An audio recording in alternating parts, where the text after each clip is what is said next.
ஒன்றிய அரசாங்கம் 40% மேல மேனுஃபேக்சரிங் செக்டர்ல பெண்கள் வேலை செய்யற பெண்களுடைய ஷேர், தமிழ்நாடுடைய ஷேர் வந்து 40% மேல இருக்கின்றார். இன்றைக்கு தமிழ்நாட்டில் இருக்கக்கூடிய பெண்கள் எம்பவர்டு என்று சொல்லலாம். உரிமைகள் பாதுகாக்கிறது மட்டும் அல்ல, முன்னாள் வருவது எல்லாருடைய குரூப்பான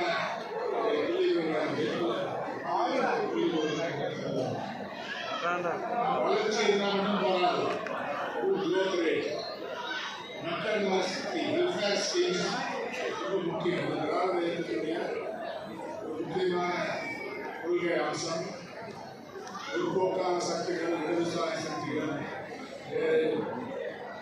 அணியில் இருக்கக்கூடிய எல்லா கட்சிகளுடையும் ஒரு குறிக்கோள் என்னவென்றால் மக்களுக்காக நல்ல திட்டங்களை கொண்டு வர வேண்டும்.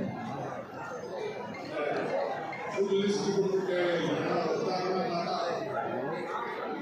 கலைஞர் மகளிர் உரிமை திட்டம், இது வந்து சேரிட்டி இல்லை, 1000 ரூபாய் ஹவுஸ் ஹோல்டு, இது அவருடைய உரிமை என்ற பெயரில் அதை அங்கீகாரம் செய்து இந்த தொகையை கொடுத்திருக்காங்க. இந்த எலெக்ஷன்னால 5000 ரூபாய் 3 மாதம் அட்வான்ஸ், வெயிலுக்காக வரும்போது 2000 ருபீஸ். அதில் ஒரு விசித்திரமான ஒரு விஷயம், பேங்க் அக்கௌண்ட் போன உடனே பல பேர் அதை வித்ட்ரா பண்ணிட்டாங்க. ஏன்? அதை வந்து எலெக்ஷன் கமிஷனும் சென்ட்ரல் கவர்மெண்ட்டும் தடுத்து விடுவார்கள், இடது பிடுங்கி விடுவார்கள் என்ற அந்த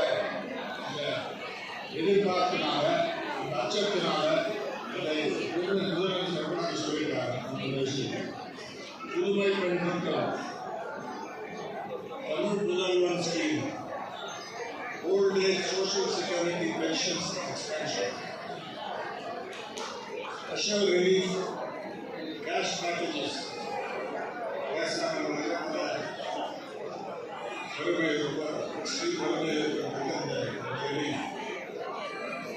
ideal பயணம் ஃப்ரீ, பஸ் வந்து ஃப்ரீயாக போகிறது பெரிய விஷயம்.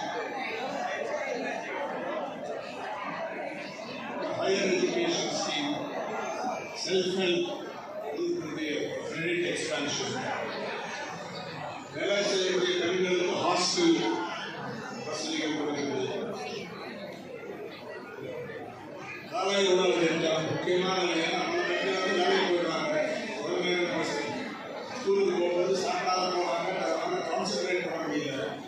அதை வந்து அது பொறுமையாக அதை கவனித்து முதலமைச்சரே அதை போய் இடத்துல அந்த கேப்பை ஃபில் பண்ணணும். ரொம்ப சிறந்த விஷயம்.